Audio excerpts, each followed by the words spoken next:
Hello and welcome. My name is Julia Barton with the Organic Farmers Association. Thank you for joining us today. Please take a moment to introduce yourself, your farm or organization, and your location in the chat. The Organic Farmers Association was founded by organic farmers for organic farmers to provide a strong and unified national voice for domestic certified organic producers. Our purpose is to build and support the farmer-led national organic farmer movement by developing and advocating for policies that benefit organic farmers, strengthening and supporting the capacity of organic farmers and farm organizations, supporting collaboration and leadership among state, regional, and national organic farmer organizations, and welcoming support and cooperation with like-minded individuals and groups.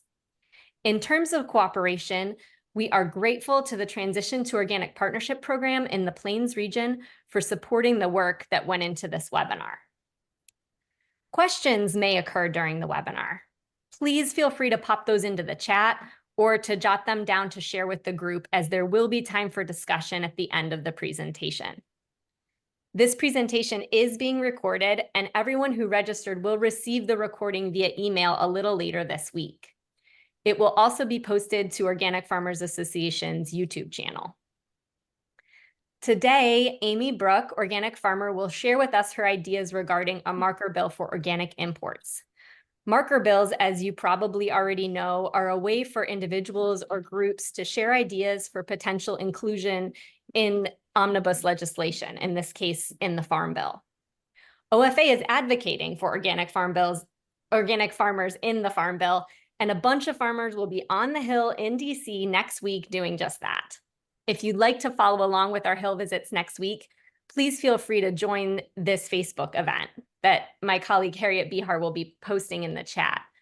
We also have a Farm Bill marker bill tracker there and a number of other offerings that Organic Farmers Association has going presently, including farmer circles, places to network together in affinity groups, farmer work groups on various topics, and an organic farmer helpline. Please feel free to share that with friends or colleagues who might be transitioning to organic production or considering becoming certified organic. If you're an organic farmer, we want to be in touch with you. Please check out OFA's farmer circles, work groups, and register to join. You can also reach us on the phone on the Organic Farmer Helpline. That having been said, I'd now like to turn it over to our presenter, Amy Bruch, to hear more about her ideas regarding a marker bill for organic imports. Interestingly, organic import fraud was the #1 priority identified by farmers in the 2024 OFA Annual Policy Survey. Amy will introduce herself and her farm during her presentation. Thank you for joining us today, Amy. Thank you, Julia. Thank you, everybody that is joining this session. I see a lot of familiar faces and some that I haven't met yet, so I'm looking forward to meeting all of you in the future. Thank you, Julia, for that warm welcome. And I just really appreciate everything that the Organic Farmers Association does on behalf of farmers. You highlighted some of the great things that the organization does, and I've just really been able to leverage the Organic Farmers Association. They've been a helpful conduit to really bring real issues that are mattering to organic farmers up to the surface to try to find solutions. So anyway, we'll get started with the presentation. And again, my name is Amy Bruch. I'm a 6th-generation farmer. I also am very honored to serve on the National Organic Standards Board. I'm the current vice chair and I sit in a farmer seat. But again, I want to mention I'm coming to you today just with my farmer hat on. And we'll get going with the presentation here.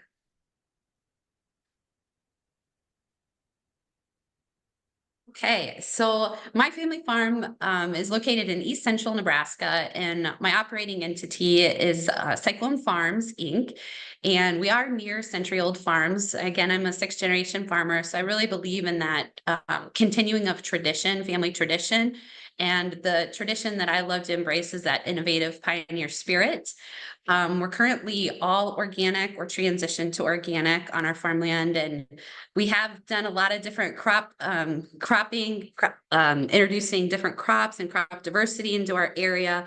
We've grown a variety of different corn, white, yellow, blue, soybeans, yellow field peas, rye. We do a lot of different techniques. You can see the second picture shows intercropping with hard red winter wheat and some soybeans. We've done roller crimping. So that's the one thing I just love about organic farming is there's so many ways to execute a farm plan. And it's really been a privilege to be an organic farmer. I'm really passionate about our industry, and it's something definitely I want to work to protect. One thing about me, before I returned back to the family farm, and that was unfortunately because my father passed away too early in life. He was my best friend, and always thought my husband and I would farm with him, but now we're farming in his honor. Prior to returning to the farm, I did have some wonderful experiences abroad. I studied agricultural engineering, so I've just always had a heart and passion for agriculture. And my husband had gone to Brazil right after college. He was down there about 12 years. I joined him down there. So I spent about 6.5 years farming in Brazil, large scale production agriculture, really in the frontier of Brazil.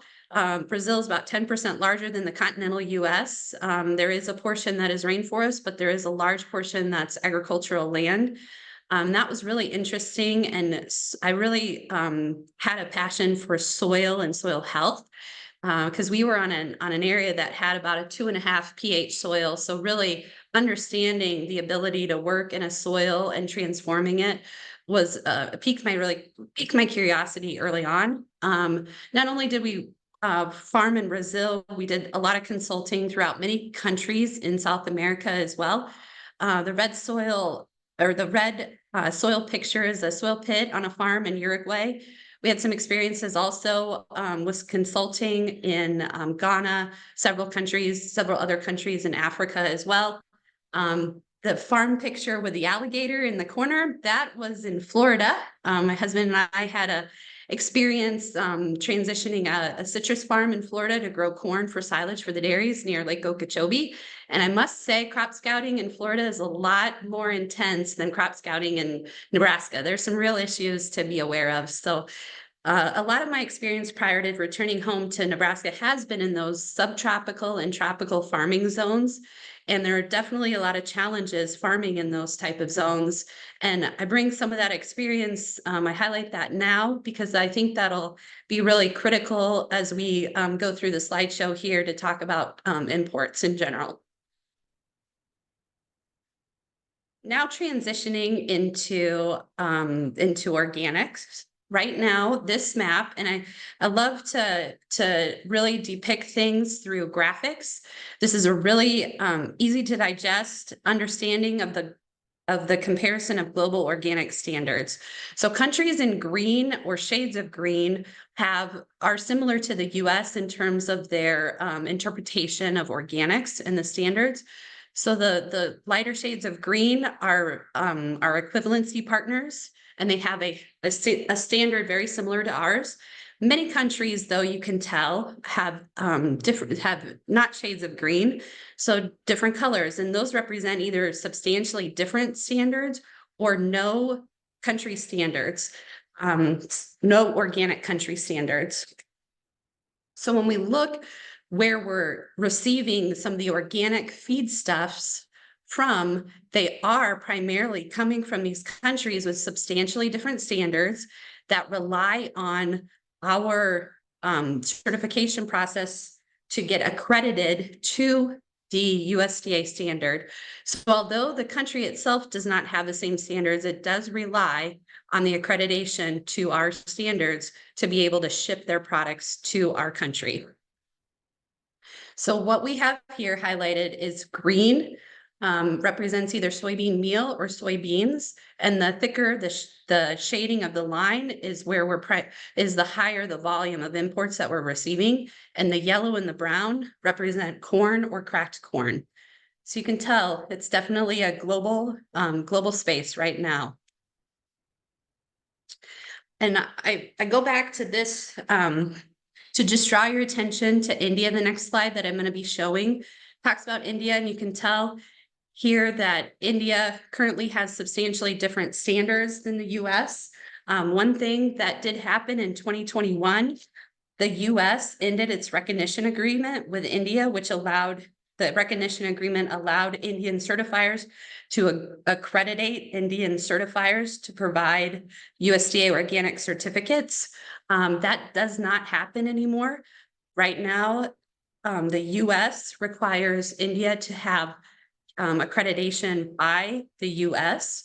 So when I call you to that attention, you can tell when we're looking at soybeans, this graph ranges from 2013 all the way to 2022. You can tell India definitely supplied the US with a lot of soybean imports there. And when that recognition agreement ended in 2021, you can tell that the import level from India getting shipped to the US did drop off. And that was really exciting.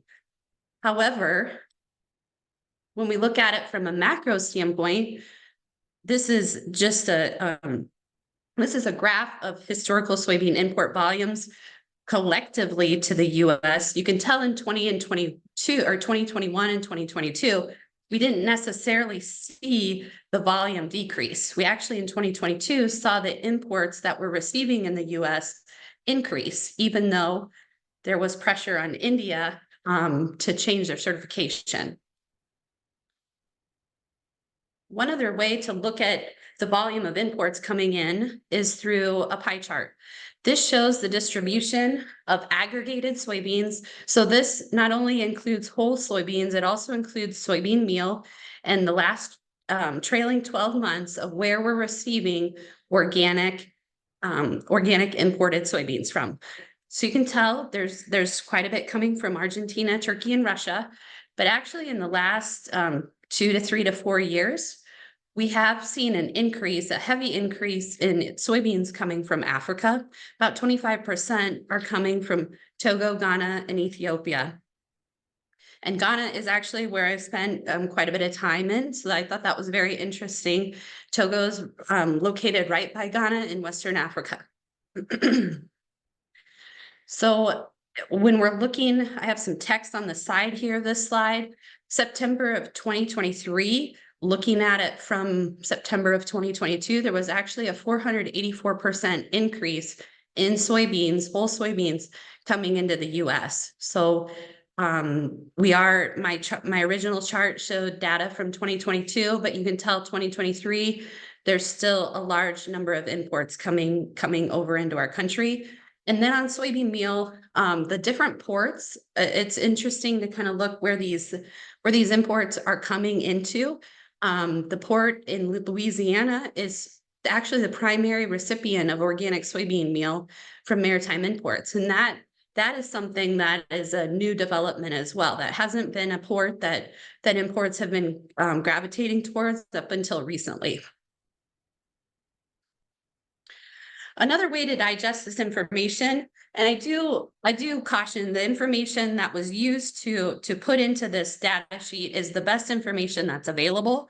We used information from Fibble, which is a Swiss company, information from Maritime Imports. That it's challenging because Maritime Imports, we're just looking at the point of departure. We don't necessarily understand sometimes all the transshipments that's happening for the point of origin. So I did want to asterisk that information, but you can tell there's some things that appear to be alarming in my opinion. And if we look, the average soybean, the average producer in the US produces about 37 bushel of organic soybeans. I see a bunch of farmers on the call, and we all know how difficult it is to grow soybeans. It's very challenging. They're the top quartile of growers in the US typically average 60 bushel an acre. So when we look at information, the best information that we can get, and this information will get better over time with the upcoming strengthening of Organic Enforcement Act, there'll be a lot more transparency with the data, as well as the NOSB had a initiative about acres on certificates to get everybody to put the number of acres that they farm on their organic certificates. The certifiers are going to start doing that going forward. So this information will get better over time, but looking at the information that we have, it shows that things necessarily aren't adding up. And you can see there's several countries represented here. Nigeria, Argentina, Ghana, Uruguay, Ethiopia, and Uganda represent about 40% of the volume of imports that we're receiving. As I mentioned, There is some transshipments happening, especially in some countries in Africa. Not all of them have large ports to export their products out of. So, for example, Ghana and Togo might be connected to each other. They're really close in size and proximity. So that could be one of the reasons that there's some elevated numbers, but I do also want you to look at Argentina. Argentina, being in South America, there isn't a real reason for transshipments to occur in Argentina. So that number of 349 bushel per acre definitely draws attention to say we need to find out more information about what's going on there. That doesn't on the surface seem possible. So again, the information is just collected to analyze. I'm not saying that all the imports are fraudulent, but I am saying that we need more information. We need to level the playing field.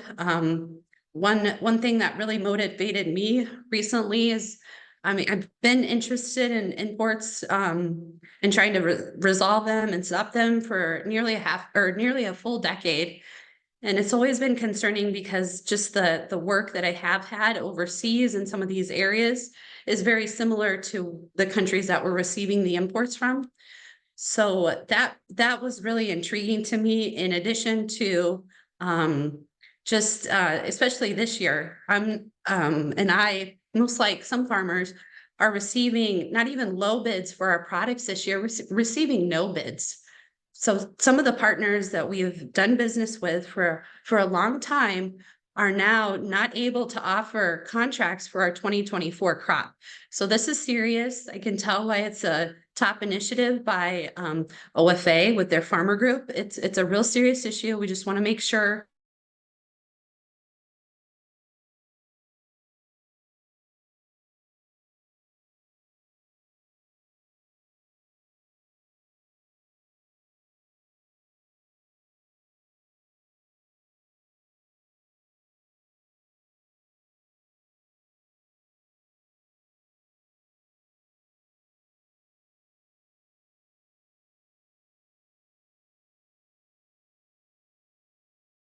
insects and disease are getting suppressed and killed out. These countries don't have a freeze in the winter. So the intensity of the bug and insect pressure, it's a real thing to deal with. So it's just some agronomic things to consider when we're looking at those numbers and the volume of imports that are coming in from these countries. There's a lot that just isn't adding up in my head.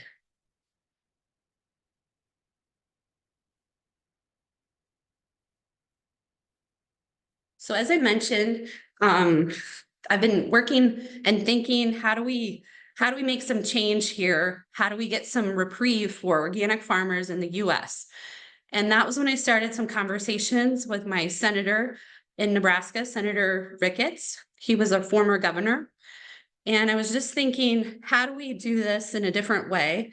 I play basketball, I believe in full court press, and I think all angles to solve the problem are really important, especially when the problem is as big as what we think it is. So one thing that I'm really excited about that's undergoing, and this is just some background that led me to developing the marker bill, the strengthening of organic enforcement rule, it was built on maritime imports. If folks have the time to read that bill, it is very interesting, or the rule, sorry, if folks have the time to read the rule, is very interesting. The initial examples are on organic feedstuffs. Why is that? Because that represents the highest risk by volume. A single ship of cracked corn represents 1 million bushel or $10 million. The dollars are real here. That's why we need to focus even more on this. The SOE, this is wonderful that the SOE is going to require organic certification for several entities that didn't necessarily have to have organic certification in the past. Those are brokers, those are handlers, and those are importers. So they will have to come on board, and we'll have to, that'll provide more supply chain transparency, which is great. But I do believe that there's room for additional continuous improvement, and that comes through compliance verification through residue testing. Testing is needed. I'm a firm believer in that. Audits are definitely getting us places, inspections are getting us places, but the tried and true, being able to have black and white evidence of a test is going to be really crucial going forward with some of these bad actors.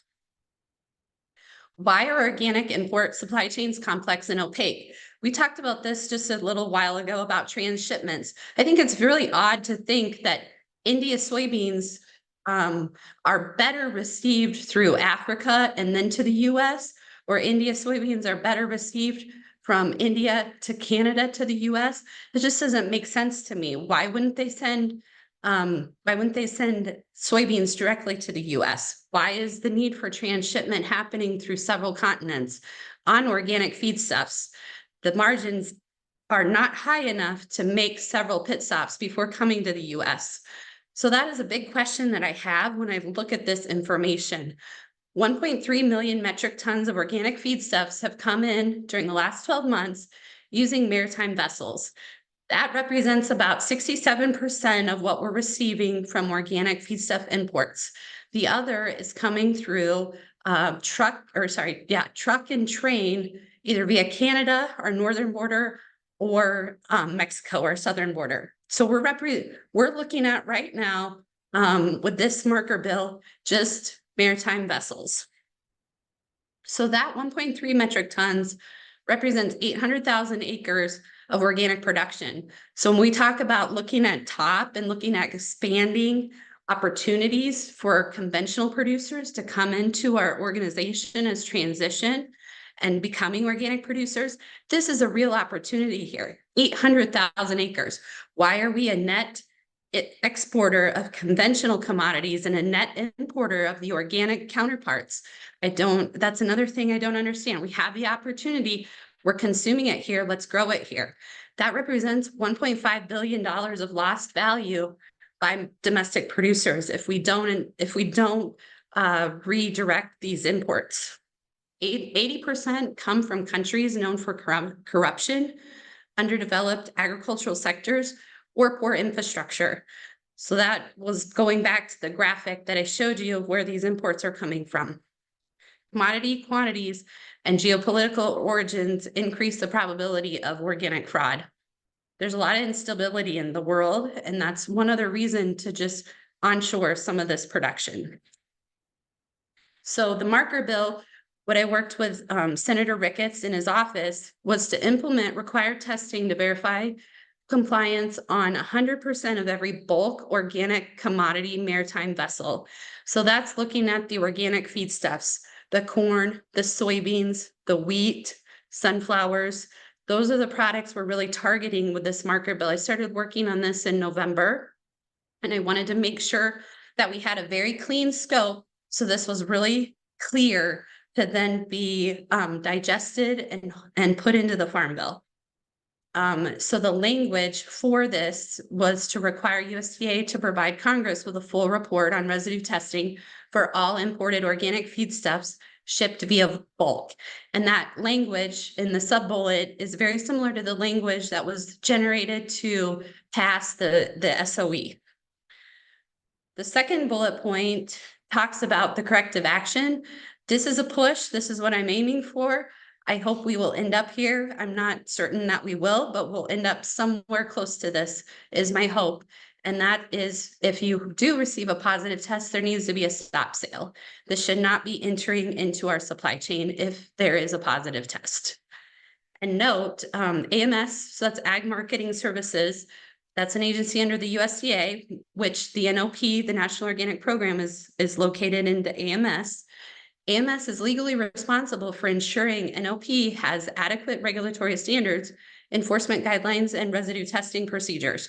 Currently, our residue testing procedures require certifiers to test 5% of all products, and that's 5% of all certified operations. That's domestic and international. So the focus of this would be 100% of international organic commodities would be tested.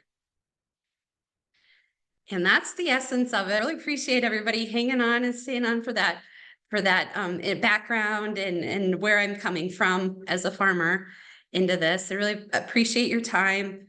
Farming and agribusiness is definitely my family's life and passion. And that's a picture of harvest. It's a little dated picture because my little son is a lot bigger than that picture shows. But that was 2022 harvest. And we just love the organic industry. We're very passionate about it. And I really do believe that it grows resiliency in these American rural areas. And that's another reason to be able to provide more opportunity, more area for US farmers to farm organically. I do believe that additional enforcement is needed. I think we've made a lot of headway in the last few years, especially with the SOE, but verification of compliance through testing is needed. We do need a level playing field. And with that, I'll just open it up, or I'll turn it back over. I don't see Julia, but I'll turn it back over to Harriet, and then we can work on questions. Thank you.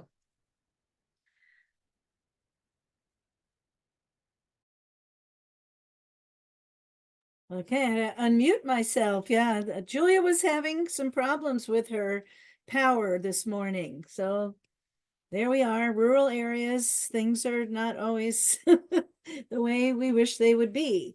So looking in the chat, we do have a few questions.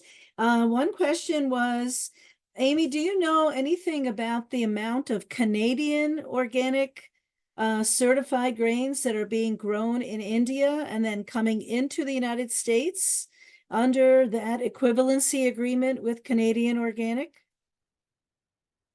That's a really good question, and that's something to dive in further. I just know as a total, not necessarily separating um Canadian Canadian US or Canadian, I believe it's the core versus USDA certified and the transfer route to Canada.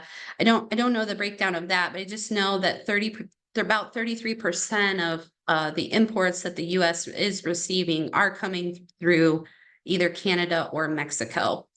So that has increased significantly since the recognition agreement with India ended. So Canada is being used as a vehicle, but I'm just not sure all the ways that it's being used. Just as a follow-up to that, so your marker bill is just to cover the maritime shipments, not things that might come, like have been offloaded from a maritime shipment into either Canada or Mexico and then brought overland? Yes, unfortunately, currently the scope is pretty small.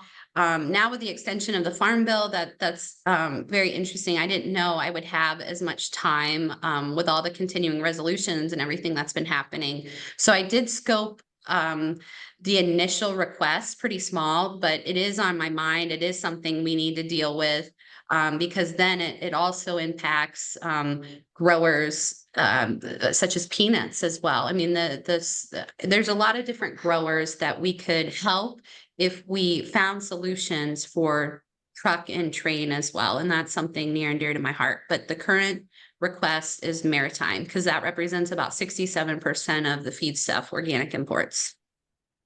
Okay, what are your thoughts on the SOE required import certificate that might be valid for multiple shipments over a 12 to 18-month period?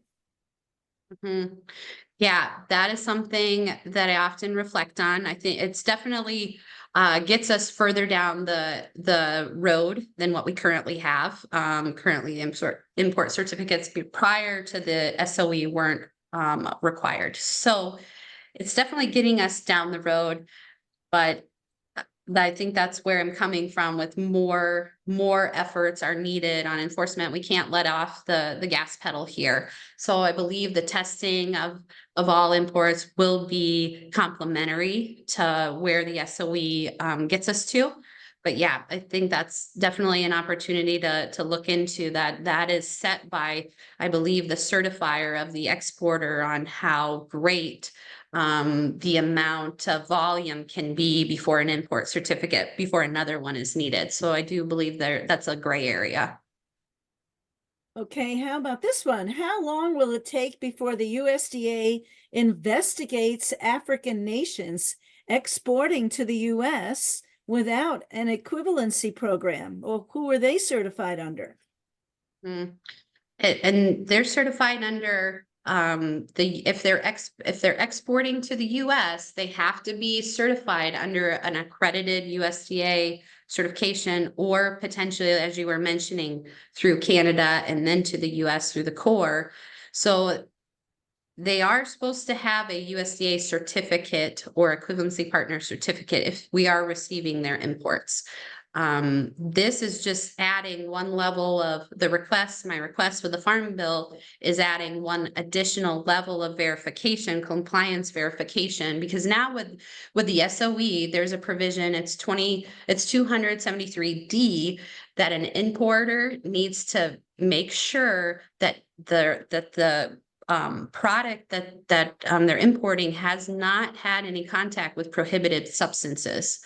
So that's one complementary thing that this marker bill can get to, is that this is a way to verify that the control system that the importer has or needs to have with the SOE is in check.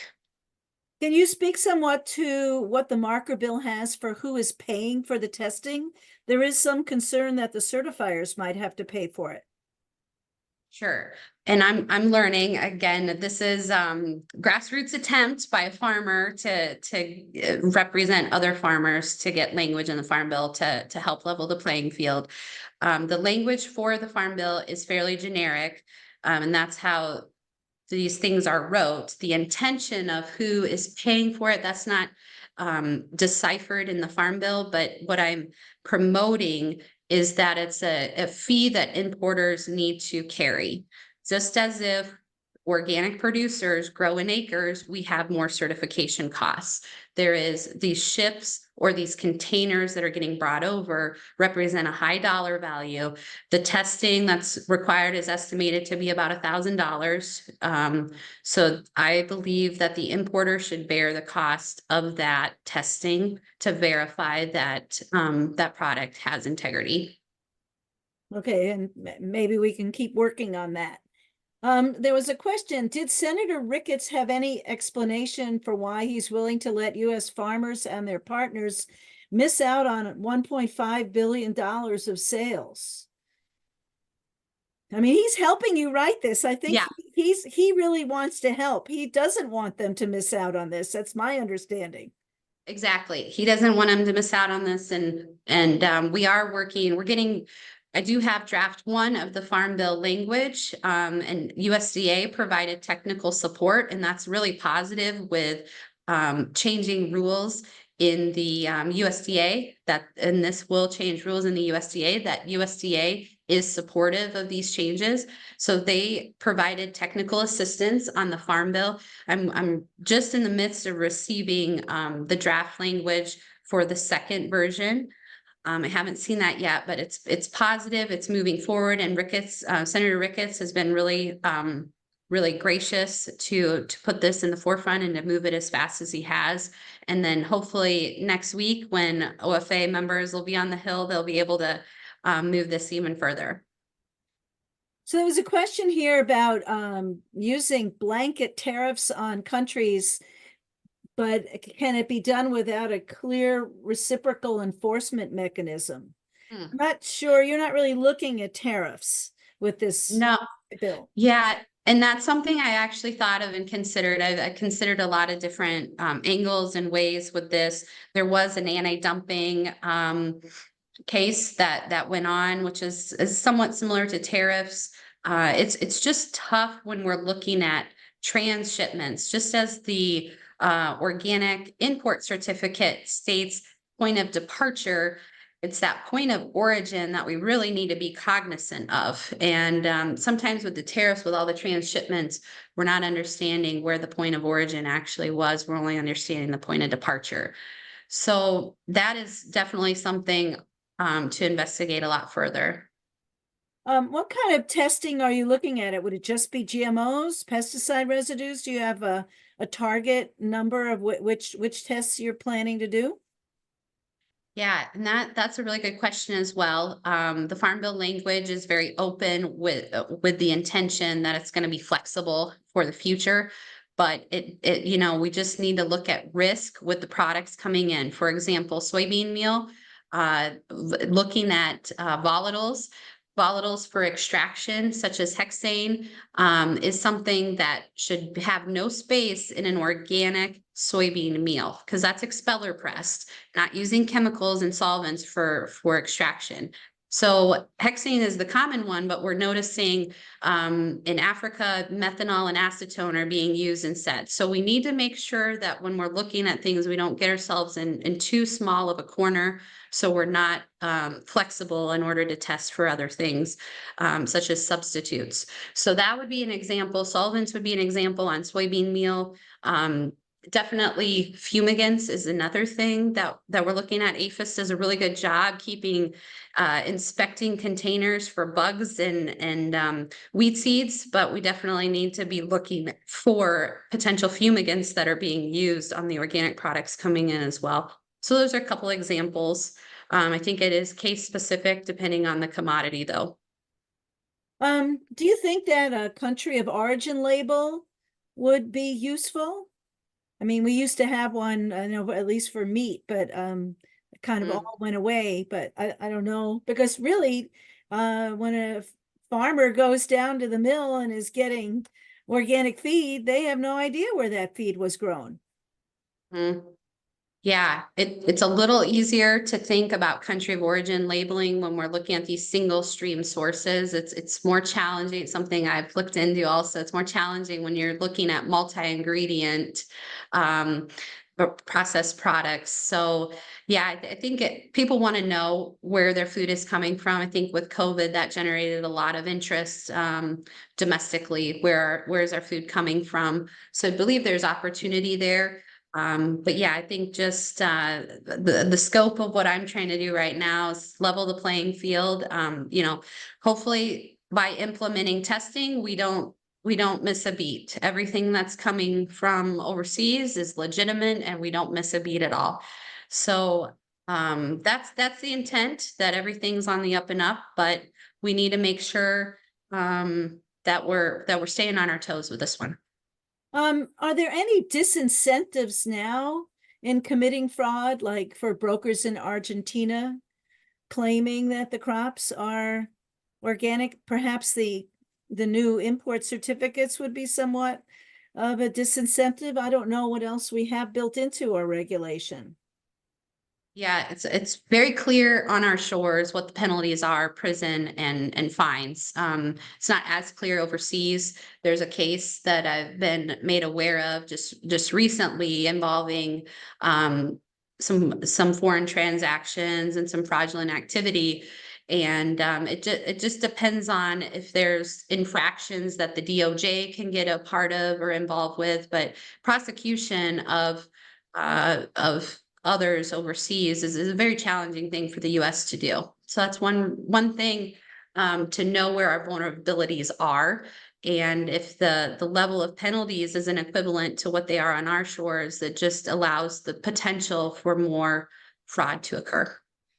Someone questioned the 340 bushel per acre on Argentina when they were seeing that the FAS average for conventional is at 40. Are you comparing the imports to what what would have come from a certain crop year and then figuring it from from the acres that were organic? Yep, essentially just a mass balance, looking at certified acres as best as we can understand, and that information's coming from a Swiss company and Fibble and iPhone, and then looking at the volume of exports being shipped out. So just a real quick mass balance there to get that information. Again, it's using the best information that's available. We're a bit limited there, but even if the information's slightly off, there's still a problem there. Yeah. What about the exact legislative language? Is there any place anybody can go to see it? Shortly. Version 1 was already drafted. And then technical assistance through USDA was was made. So I'm waiting to see version 2. And then when version 2 is available, that should be circulated with all the groups doing policy work on the Hill. But in addition, I've talked to Senator Ricketts' office and I said, you know, this is a real important step for organic producers. We definitely want to have a large presence of organic producers rallying behind this. So I want to make sure it can be available to anybody who's interested. Okay, here's a question. Why not go after the end users of this imported grain? If you question the integrity of their product, will more get done? Basically, kind of, again, this is what SOE has been saying, is that everyone in the supply chain should be questioning and making sure that what they're actually receiving, and then the next person in the chain that they pass it on to, again, has got the integrity to maintain the organic status. Yeah, absolutely. I think everybody plays a role, but sometimes you don't always know the questions to ask. So I think that's one thing that testing can help solve the what questions do I ask to make sure I have a product of high integrity. There's, you know, I use an example that Bernie Madoff, he passed all of his audits. So he knew the right answers to say to those questions, even maybe they weren't legitimate answers. So we need to be able to be on our toes with this one. If the fraud is intentional and the dollars we can see from what I presented are real, you know, there's going to be a lot of sophistication if the product is fraudulent. So we need to be able to match that level of intellect with our compliance verification. Here's someone who does a lot of work in Ghana, and looked into soy exports, and he didn't even know of any soybeans being grown in Ghana. But what is the organization that they report to? How do they get certified? They also did some work on soy exports in Togo, but they know that the European Union is also worried about these exports of organic commodities coming out of Africa. And they're wondering if perhaps it could have been through a grower group certification. Mm-hmm.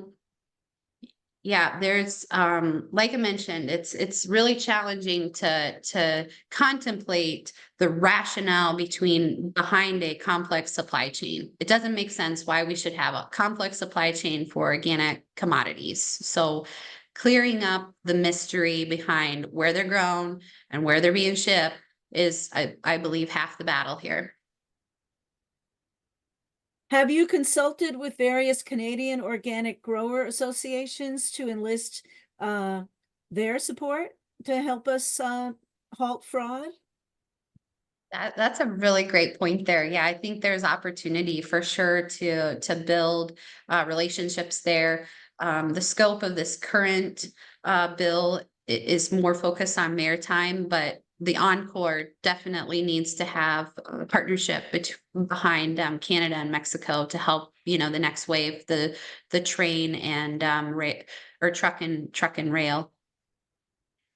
Well, there was actually a lot of discussion in the chat, and I will make sure that you get a chance to see it. I love that. Yeah. Certifiers and growers, not so many necessarily questions. But again, there was, I mean, we have suffered too here from even domestic fraud, and you know, the strengthening organic enforcement rule is really just to bring everyone into their part in that supply chain, to be watching, and there, for those who don't know, there is a requirement in the strengthening organic enforcement rule that certifiers do periodically do full supply chain audits, where other certifiers have to cooperate and share with them, you know, when they gave an import certificate saying, yes, we allow for this, you know, 100,000 bushel or whatever to be shipped, that they knew that there was sufficient acreage from that supplier to actually, you know, and that the yield per acre was not some made up number, but actually was accomplished, in that region. I mean, because every region is somewhat different.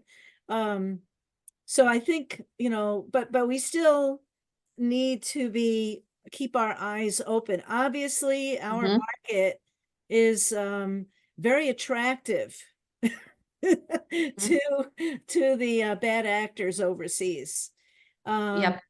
But do you think that this would increase, does your bill have any increased on the ground inspections at all, tied to it as well? And I appreciate the prelude into that. I agree that fraud can also occur on our shores. There was a large feed mill in California recently, at the beginning of February, that got their certificate revoked. So it definitely, unfortunately, can happen here too. So we need to be cognizant, both here and abroad. I do believe there's more testing being done here. I know all my loads get tested prior to them getting unloaded at the end users that I deal with. And I'm open to that. I think everybody that's doing everything the right way is, this isn't a inconvenience at all. We say bring it on. But yeah, Harriet, I don't have any provisions for the comment that you mentioned about increased inspections. I was just working on a very tight scope to handle the imports that we're receiving, and just to try to piggyback and do an encore to the SOE there. But inspections are critical. Human capital, certifiers, inspectors, they're a real critical piece in this. It's just hard to deal with some of the sophistication that's happening at some of these companies. The one that I mentioned in California was several years operation going on. So when these things are happening over several years, we definitely need to make sure we pull out all the stops for verification. And that's why I'm pointing to the test. Someone also asked about, well, what if all these imports go away? How are we going to, supply our own demand domestically? Do you know of any programs that are being successful in raising the domestic production of organic? I appreciate that question. There's a lot of producers that I know, friends of mine, that are actually, unfortunately, limiting their acres of organic production just because of the challenges that we're experiencing on a marketplace right now. As I mentioned, where some of my contracts that I've had for several years aren't even providing me a low price anymore. They just say, I don't have a space for you. So I think there's an opportunity. We're looking at a delta of about 800,000 acres. That's not that much actually in the big scheme of things, especially with the administration's program going on with the transition to organic partnership. That is a great spot to highlight. The timing couldn't be better to bring on new people, to retain the ones that we have, to grow the current organic producer base. So I think the timing's perfect to handle if there was a blip. Again, I say, hopefully all this stuff is legitimate and there shouldn't be a blip at all. But I do believe that the stars are aligning for US producers to handle any shortage of production. And so there again, like I said, in the chat, there were a few people who had help for tracking rail. Oh, good. Let's So get together. Let's think of the next round here for sure. I'd love that. yeah, and also places to do testing that can do a whole screen of pesticide and GMO together. A lot of people expressing, thank you for stepping up and doing this. Okay. Julia, I wonder if you have seen something that I missed, or I think it's most of the questions. Julia is still there.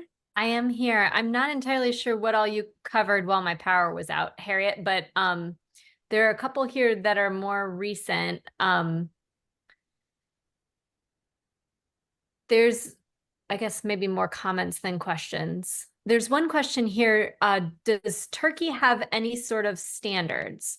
They have exported almost 9 million tons of organic corn and cracked corn to the US over the past year. Yeah, turkey is a real interesting one to do a case study on. Actually, most of our cracked corn is either coming, organic cracked corn is either coming from Turkey or Argentina. So the simplicity of tracing and tracking, for anybody that wants to do that, I would definitely look at the cracked corn because it's being received in the US from just two places. Unfortunately, with Turkey, with the free trade zones they have with their ports, there's a tremendous amount of transshipment coming into there. So it's not origin Turkey. And that's where the mass balancing is very difficult to understand where did it come from prior to Turkey. But yeah, that is Turkey for many different crops and commodities is one to look at for sure. Would No. you be willing to share your contact information? Oh, absolutely. Again, this is a farmer initiative, so hopefully, yeah, we can all band together that this really resonates with farmers, and this is something that, if we can make it better, let me know. There's still time. Unfortunately, the Farm Bill isn't going to be approved tomorrow, so there is still time to work on this. But definitely happy to share my personal farm information, and we can connect and hopefully keep driving to make this better and to make this a reality. Well, there's a lot of people saying they want to help and get involved, so that's a good thing. Which means, of course, once we get the next iteration of the legislative language to Mhm. take it to your senator, to your congress people and say, this is very important to us. And this is absolutely not a red or blue issue. This is all senators. I mean, I know, I have a Democrat and a Republican in my state, and they're both very involved in import fraud. Because Mm. really it's this unfair playing field out there. Doesn't make any Yeah. sense. And of course, too, the people who are raising organic livestock in the United States, they're paying a premium for a product to get what they're expecting, and they're not. And so that's also, it's not just at the grain side, but those who are receiving it. And then of course the consumer down the supply chain, who's receiving, eating organic milk and eggs from animals that were not fed the organic feed as promised. That's a Um, good point you bring up, Harriet. It's a nonpartisan issue, I believe. This is it's not red, it's not blue, it's something that impacts the heartland and in a wider area. So banding together and coming together, I think is really important. And it seems to be happening from the positive reactions that I've received so far with the messaging. But yeah, it's something to be reminded of. and actually, a few people have said, what can we do to help Amy? And so I guess earlier in the chat, and I'll put it in again. The Organic Farmers Association has a farm marker bill tracker. So once we get the next wording, we'll have that up in our tracker. We have actually formed some farmer circles to discuss issues, and the link is there as well. I see Julia just put that in there in the chat. There's lots of things that we're trying to do. And of course, next in April, at the end of the month, the National Organic Standards Board will be meeting in Milwaukee. And you could either come in person or you can be part of the webinar, which is the week before, and give public comment. And I just have to say that there's a group called O-Farm, and John Bobby was the executive director years ago when the first iteration of the import fraud was going on. And I know that without his constant and sometimes somewhat uncomfortable push towards the NOP, just basically saying, if you own that word organic, you must protect it for us. But SOE probably would have never happened if it hadn't been for the farmers really standing up and saying, you must help us with this issue. Harriet, I'm just noticing Oren Holly is here. I didn't know if you Yes. wanted to make any comment, Oren. Yes, Oren was also part of that group. Yes, O-Farm. Just very briefly, we held a brief session at our annual meeting just this last week in La Crosse, and exploring some possibilities. And certainly, this particular issue is one that was on the agenda, and very much appreciate the work that Amy has done on that. We briefly explored the idea whether there's any kind of traction might be gained in looking at the whole thing about tariffs or quotas. And that, of course, is a huge question at this point. We understand that. But there again, that might be one of the avenues. And the other one that I think needs some consideration, and that is consideration for our domestic operations to begin to put more emphasis on domestic production in order to meet that consumer preference, that whole idea of where your food is coming from. And the other one that falls into that category as well is any country of origin labeling. And there again, I understand the complexities of that when you're talking about the supplies not actually coming from the point of shipment.